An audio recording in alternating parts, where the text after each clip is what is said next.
अस्सलाम वालेकुम friends, welcome to entertainment punch and जी आया नू। और आज एंटरटेनमेंट पंच पे आपके साथ दो रेसिपीज़ शेयर होंगी, चिकन कॉर्न पिज़्ज़ा और साथ होगी गार्लिक ब्रेड, यानी एक तीर से होंगे दो शिकार। तो सबसे पहले हम दोनों के लिए जो है वो डो प्रिपेयर करेंगे और इन दोनों रेसिपीज़ के लिए सेम डो प्रिपेयर होगी।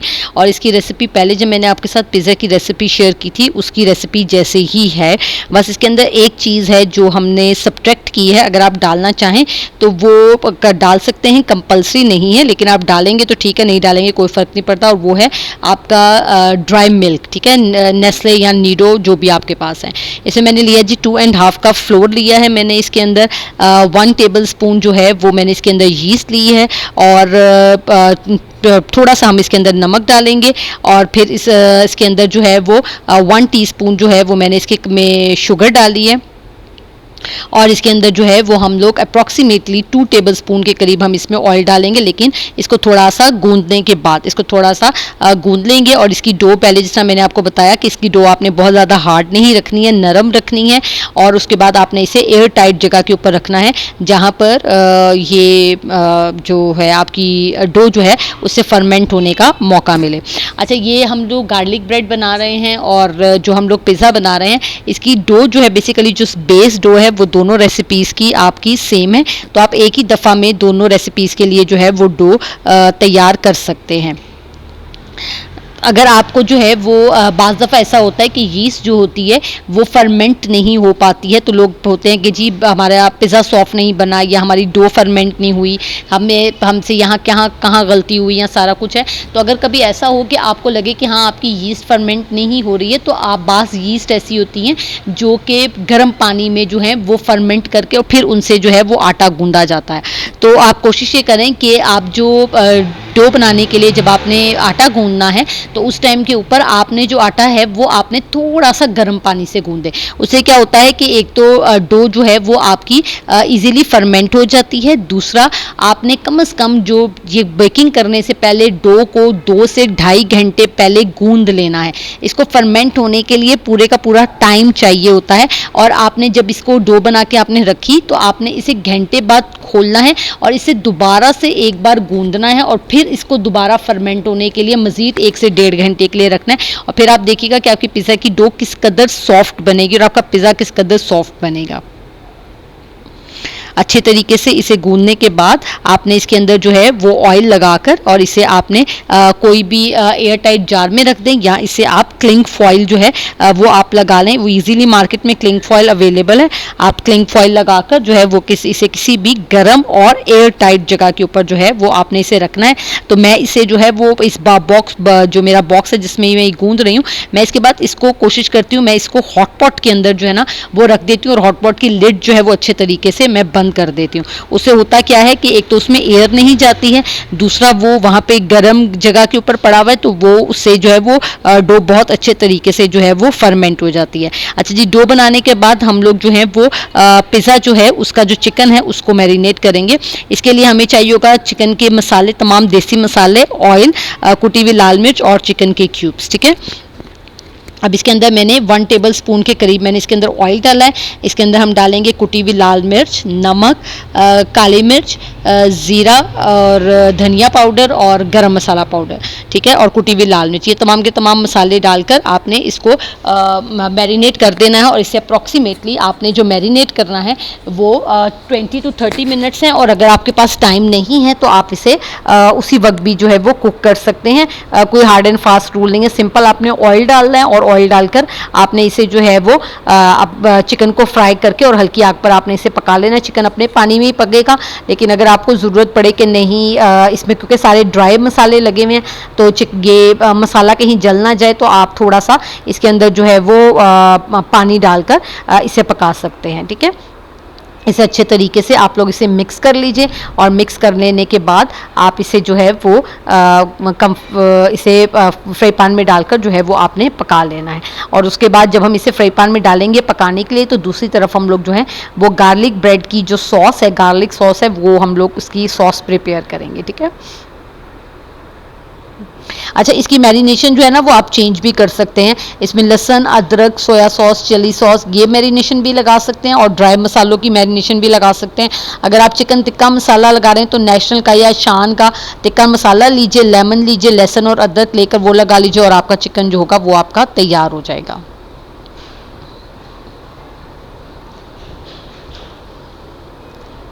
अच्छे तरीके से जो है वो आपने इसको पका लेना है चिकन को।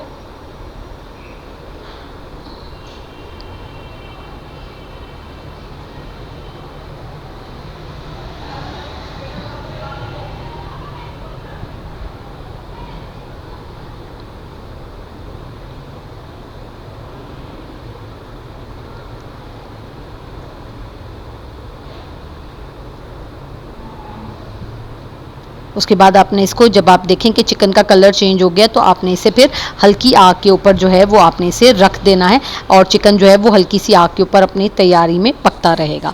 और उतनी देर के अंदर हम लोग अपनी दूसरी रेसिपी जो हमारी साथ साथ चल रही है गार्लिक सॉस की प्रिपरेशन करेंगे। इसके अंदर हमें चाहिए होगा मक्खन बटर चाहिए होगा, गार्लिक चाहिए होगा, इसके अंदर हमें ऑरिगेनो चाहिए होगा, पार्सले चाहिए होगा और क्रीम चीज़ चाहिए होगी। आप यहाँ से स्क्रीनशॉट ले सकते हैं। मैंने पक की जो है वो क्रीम चीज़ जो है वो यूज़ की है। इसके अंदर आपने 1/4 कप जो है वो आपने इसके अंदर बटर लेना है। उसे अच्छी तरह से मिक्स कर लेने के बाद इसके अंदर आपने 2 टेबल स्पून के करीब जो है वो आपने इसके अंदर क्रीम चीज़ लेनी है, ठीक है। और ये क्रीम चीज़ इजीली किसी भी स्टोर से जो है वो आपको मिल जाएगी और आपने इसके अंदर जो है वो 2 टेबल स्पून जो है वो आपने इसके अंदर ये डालनी है क्रीम चीज़। उसके अंदर 1 टेबल स्पून जो है वो इसका स्क्रीनशॉट आप ले लीजिए और उसके बाद जो है वो इसके अंदर 1 टेबल स्पून जो है वो हम लोगों ने इसके अंदर लहसुन डालना है। और नमक आप देख लीजिएगा आपने डालना है या नहीं डालना है, क्योंकि बटर के अंदर भी सॉल्ट है, क्रीम चीज़ में भी सॉल्ट हो जाता है। फिर आपने सॉल्ट जो है वो आपने डो की निटिंग में भी डाला है। तो आप it's all depend on you कि अगर आप हल्का सॉल्ट खाते हैं तो यहाँ पर जो है वो आप सॉल्ट ना डालें तो बेहतर है। अच्छा, इसके अंदर ना ये मैंने थोड़ा सा यहाँ पे जो गार्लिक लिया था ये फ्रोज़न गार्लिक था। तो आपने कोशिश ये करनी है कि आप फ्रोज़न गार्लिक मत लें, आप फ्रेश जो है ना वो गार्लिक लें, ठीक है जी। अब ये देखें इस टाइम डो है, ये तकरीबन 2 घंटे के बाद डो जो है वो फ्लफ हुई है। इसे अभी मज़ीद टाइम और मिलना चाहिए था, लेकिन क्योंकि अफ्तारी का टाइम हो रहा था जिसकी वजह से मैंने इसे मज़ीद नहीं रखा। अगर आपने इसे जो इसे रखा वो थोड़ी देर के लिए और तो ये और ज़्यादा जो है वो फर्मेंट हो सकती है।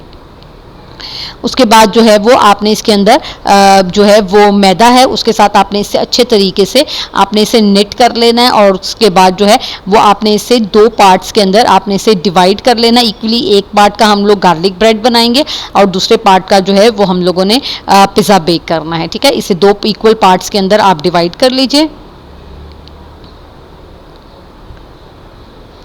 रमज़ान में थोड़ा सा डिफरेंट रेसिपीज़ जो होती हैं ना वो बड़ी अच्छी लगती हैं, तो आप जो हैं वो इसको ज़रूर ट्राई कीजिएगा। रमज़ान में बच्चे भी जो बच्चे रोज़ा नहीं रख रहे हैं या बच्चों को खुश करने के लिए बाज़ दफ़ा ऐसी रेसिपीज़ जो होती हैं ना वो बहुत अच्छी लगती हैं। बच्चे जो हैं वो पिज़्ज़ा बड़े शौक़ से खाते हैं। और मैंने जो है वो जो इसके अंदर जो गार्लिक ब्रेड हम बना रहे हैं उसमें जो है वो आपने सिर्फ मोज़रेला चीज़ डालनी है और पिज़्ज़े में जो है वो आपने चेडर और मोज़रेला चीज़ जो है वो दोनों आपने डाल दी है, ठीक है।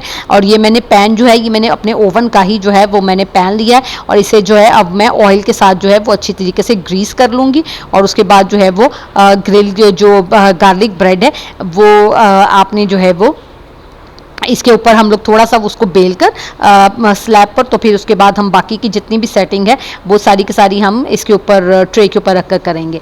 अच्छा, एक चीज़ का जो आपने और ध्यान रखना है, आपने ये इसके ऊपर गार्लिक सॉस और मोज़रेला चीज़ डालने के बाद आपने इसको 10 से 15 मिनट के लिए आपने इसको ओवन में इसको सब मैरिनेट करने के बाद आपने अपना ओवन प्री हीट के ऊपर लगाना है, ठीक है।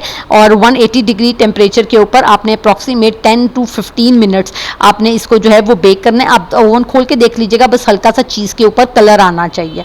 अच्छा, इसको आपने जो सॉस लगाने के बाद 10 to 15 मिनट्स आपने इसे ओवन में बेक करने से पहले आपने इसे रखना है बाहर सेटल डाउन होने के लिए, ठीक है, ताकि आपकी ब्रेड जो है वो बिल्कुल जो है वो फ्रेश और सॉफ्ट बनेगी, ठीक है। तो आपने इसे रेस्ट जो है वो थोड़ी देर के लिए लाजमी आपने इसको देना है।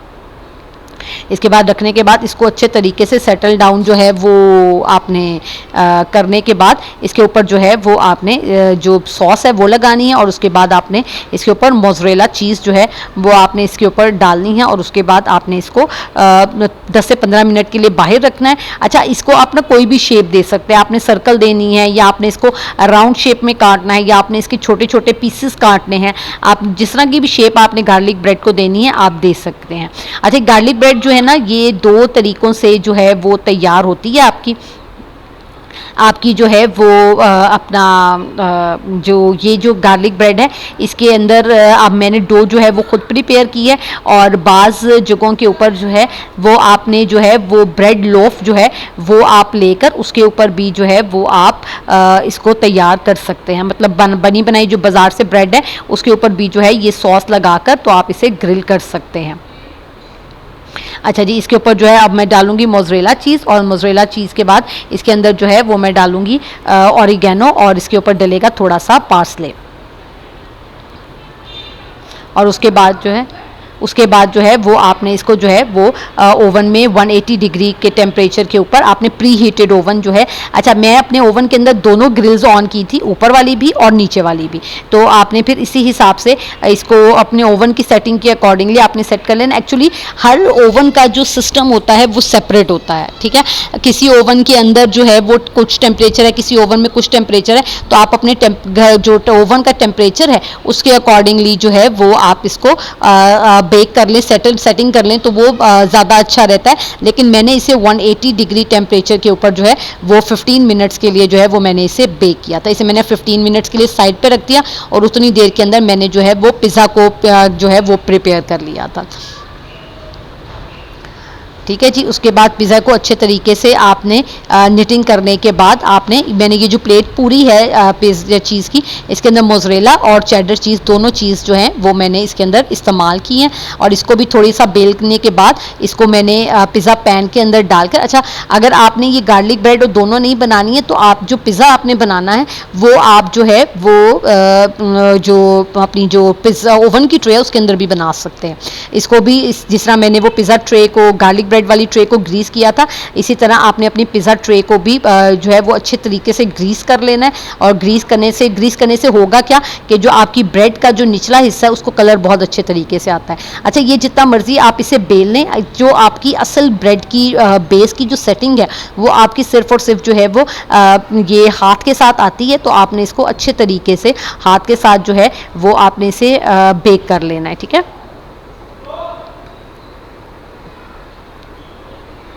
इसके ऊपर सबसे पहले मैंने सलमान्स की जो है वो पिज़्ज़ा सॉस लगाई थी, और पिज़्ज़ा सॉस लगाने के बाद मैंने फिर इसके ऊपर चीज़ स्प्रेड की, इसके अंदर मैंने सारा चिकन और वेजिटेबल्स डाला है, और उसके बाद ऊपर से और सॉस पिज़्ज़ा वो अपना चीज़ डालने के बाद इसको भी 180 डिग्री टेम्परेचर के लिए मैंने 15 मिनट्स के लिए जो है वो दोनों ग्रिल्स ऑन करके मैंने इसे बेक किया था। और एंड में कुछ लोगों को जितना पसंद नहीं होता कि वेजिटेबल्स जो हैं वो क्रिस्पी रहें, तो थोड़ी सॉगी सी अच्छी लगती हैं पिज़्ज़ा के साथ, तो आप सिर्फ 2 से 3 मिनट के लिए ऊपर वाली ग्रिल जो है वो ऑन कर सकते हैं। उससे आपकी जो है वो चीज़ है उसको भी कलर आ जाएगा, और दूसरी चीज़ ये कि आपका जो वेजिटेबल्स हैं वो भी आपकी जो है वो बहुत अच्छे से तैयार हो जाएंगी। ठीक है। अच्छे से आपने इसके ऊपर सॉस जो है वो स्प्रेड कर लेने के बाद आपने इसके ऊपर बाकी की तमाम चीज़ें जो है वो आपने इसके ऊपर स्प्रेड करनी है।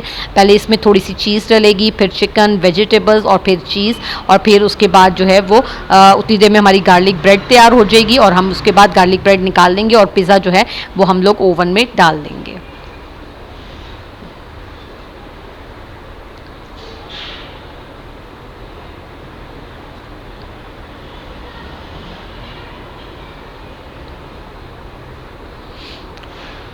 चीज़ की एक लेयर लगाने के बाद अब हम इसके अंदर चिकन डालेंगे।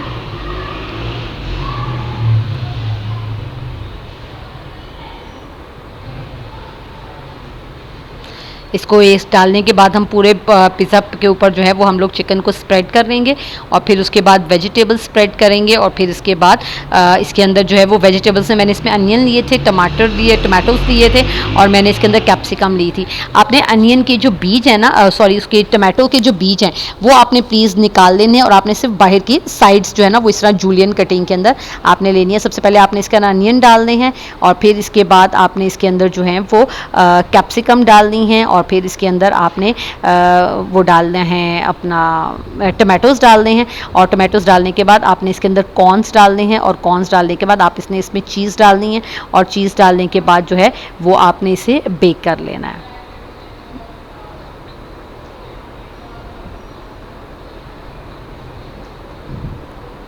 कलरफुल सा फुल ऑफ कलर जो है वो आपका पिज़्ज़ा जो है वो तैयार होगा, ठीक है। और उसके बाद अब हम इसके ऊपर चीज़ स्प्रेड करेंगे अच्छे तरीके से और हमारा पिज़्ज़ा जो है वो तैयार है, ठीक है।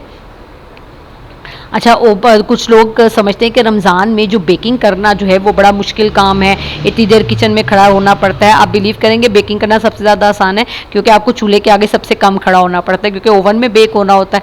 सिर्फ आपने एक चिकन की जो है ना वो आपने कुकिंग करनी है, बाकी सारा का सारा काम आपका चूल्हे के बगैर है।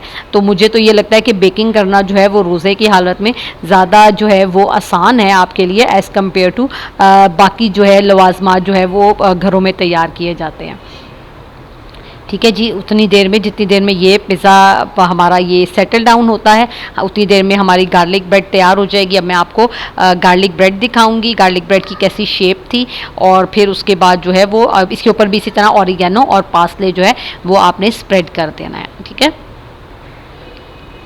ये आपकी पिज़्ज़े की बिफ़ोर बेकिंग जो है वो शक्ल है और उसके बाद अब थोड़ी देर में आपके पास आफ्टर बेकिंग जो है वो आएगी। लेकिन पहले मैं आपको गार्लिक ब्रेड दिखाऊंगी, उतनी देर में पिज़्ज़ा बेक हो जाएगा और देन फिर मैं आपको जो है वो पिज़्ज़े की फाइनल शेप जी ये आपकी गार्लिक ब्रेड है, ठीक है जी।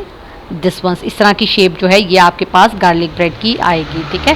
ये ओवन से निकलने के बाद थी और उसके बाद जो अगली शेप आपके पास आएगी वो मैंने इसकी कटिंग कर ली थी, ठीक है क्या। उसके बाद जो है वो नेक्स्ट जो आपके पास आएगी वो आपकी पिज़्ज़े की फाइनल शेप थी, ठीक है। आई होप आपको ये वीडियो अच्छी लगी होगी। एंटरटेनमेंट पंच को लाइक और सब्सक्राइब करना मत भूलिएगा। मुझे और मेरी फैमिली को दुआओं में याद रखें। नेक्स्ट वीडियो तक के लिए अल्लाह हाफ़िज़।